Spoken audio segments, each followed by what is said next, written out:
Биз өзгөчө ушул жеке коргончу каражаттар, маскалар жана дары дармек ушуга тиешелүү биздин ата мекендик өндүрүшчүлөрүбүз бизге жардам кылып, экономикабызга салым кылып, ушундай завод, ушундай цехтерди ачыш керек. Биз өкмөт жактан бүт колдоо, жардамыбызды беребиз.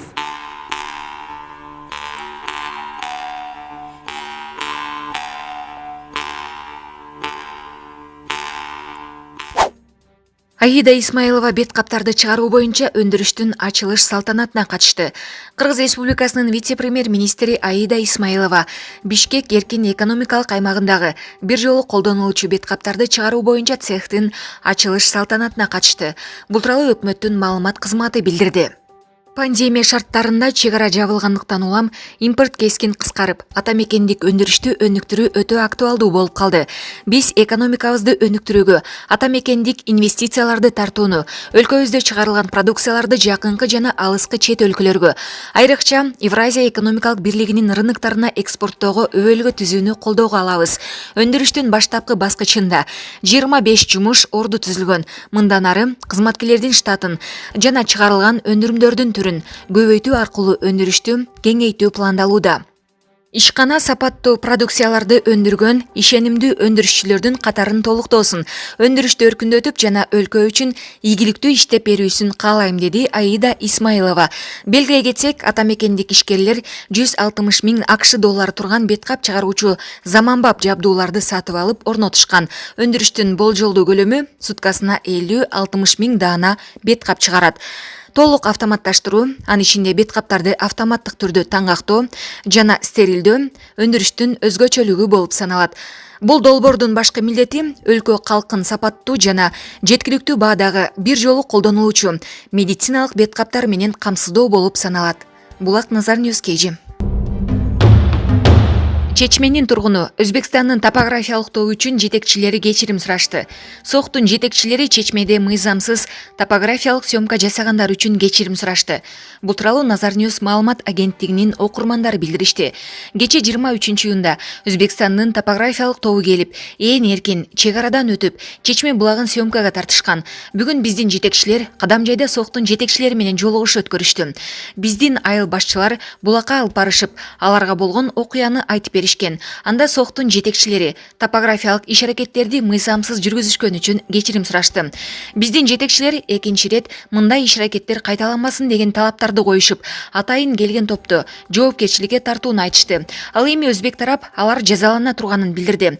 Ал топ жазага тартылабы же жокпу бизге белгисиз. Бирок эл жетекчилердин реакциясына жана кадамына кубанып жатабыз. Учурда абал туруктуу. Эки тараптын тең делегациялары кетишти, деди биздин маектеш. Буга улай мамлекеттик чек ара кызматынын басма сөз кызматы жогорудагы маалымат жөнүндө билдирүү таратты. Мекеменин айтымында бул окуяга байланыштуу бүгүн Кадамжай районунун Чечме айылында эки өлкөнүн чек ара өкүлдөрүнүн жолугушуусу болуп өттү. Сүйлөшүү учурунда өзбек тараптын аракеттери талкууланды. Кыргызстан өлкөнүн тийиштүү бийлик органдарынын макулдугусуз бул аймакты топографиялык сүрөткө түшүрүүгө, видеого тартууга жана башка жумуштарга жол берилбейт деп билдирди. Жолугушуунун жыйынтыгында мамлекеттик чек кыргыз-өзбек участогунда жүргүзүлүп жаткан иш-аракеттер жөнүндө тараптарды координациялоо жана алдын ала маалымдоо жөнүндө чечим кабыл алынды. Жергиликтүү тургундарга түшүндүрүү иштери жүргүзүлдү деп айтылат билдирүүдө. Эске сала кетсек, кече 23-июнда Чечме булагына Өзбекстандын топографиялык тобу ээн эркин кирип келишкен. Бул жергиликтүү тургундардын нааразычылыгын жараткан. Булак Назар Ньюс KG.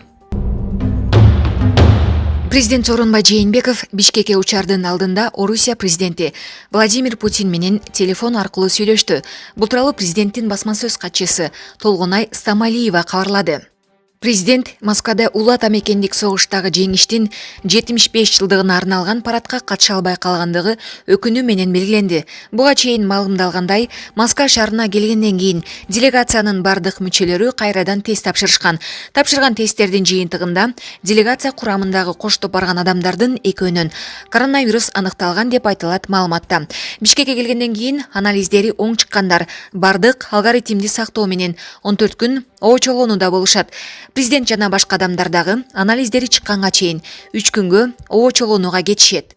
Стамалиеванын айтымында буга чейин пландаштырылган график боюнча президент Сооронбай Жээнбековдун Орусияга кийинки иш сапары, ошондой эле Улуу Ата Мекендик согуштагы жеңиштин 75 жылдыгына карата 30-июнга белгиленген. 30-июнда Рыжев шаарында 1941-1945 жылдарда Улуу Ата Мекендик согушта каза болгон кыргызстандык аскерлердин эстелигинин расмий ачылышы пландаштырылган. Булак, Марал ФМ. Нариман Түлеев Атамбаевка: сиздин тагдырыңызды душманга да каалабайм. Мындай пикирин экс-депутат Нариман Түлеев Facebook баракчасына жазып чыкты. Мен бүгүнкү сот иштерин туура же туура эмес деп талкуулай албайм. Үй мүлкүңүздү тартып алганыңызга кейбей деле койсоңуз болот. Буйруса кийин эркиндикке чыкканда акча таап аласыз. Менин деле мүлктөрүмдү качан эле ажырашып кеткен аялымдагы балдарыма чоң атасы берген мүлктөрдөн бери тартып алгансыз. Бүгүнкү күндөгү сиздин соттоолуңуздун барына өзүңүз гана күнөөлүүсүз. 6 жыл сот системасын оңдоп коюуга убакыт бар эле. А сиз интрига, оппозициядагыларды камоо, сөз эркиндигин басмырлоо менен алектенип жүрүп алдыңыз. Эсиңиздеби? Сиз мен абакта жатканда акчаны төлөп коюп чыга бер дегенсиз. Өзүңүз дайыма мультимиллионермин деп айтчусуз. Сиз деле $15 миллион төлөп коюп чыга бериңиз. Мен сиздин абалыңызды душманыма да каалабайм, деди ал. Булак Компресс. Баткен районунда кызыл китепке кирген эчки эмерди мыйзамсыз саткан адам кармалды. Бул тууралуу биотүрдүүлүктү сактоо жана өзгөчө корголуучу жаратылыш аймактары департаментинин Баткен өкүлчүлүгүнөн кабарлашты. Аталган мекеменин адиси Бактыяр Козубаевдин айтымында алар социалдык тармактардан тараган маалыматтын негизинде Баткен районунун Жаңы Жер айылынын 1985-жылы туулган тургуну эчки эмер сатам дегенин такташкан. Алар өкүлчүлүктүн кызматкерлери сатып алуучу катары байланышып, аны 5000 сомго баалашкан. Алар Баткен шаарында жолугуп, эчки эмерди алып жаткан жеринен Баткен райондук ички иштер башкармалыгынын кызматкерлери менен биргеликте кармашты. Жаныбар Жаңы Жер айыл өкмөтүндөгү талаага кое берилип, учурда бул факт боюнча идиктөө иштери жүрүп жатат. Эчки эмер кызыл китепке киргизилген. Өкмөттүн 2017 жылдын 18 августундагы номер 501 токтомунун негизинде эгерде кимдир бирөө эчки эмерге мыйзамсыз аңчылык кылса же зыян келтирсе 25 000 сом доо коюлуп, бузуулар кодексинин 192 беренесинин негизинде 12 500 сом айып пул салынат. Булак Турмуш KG сайты.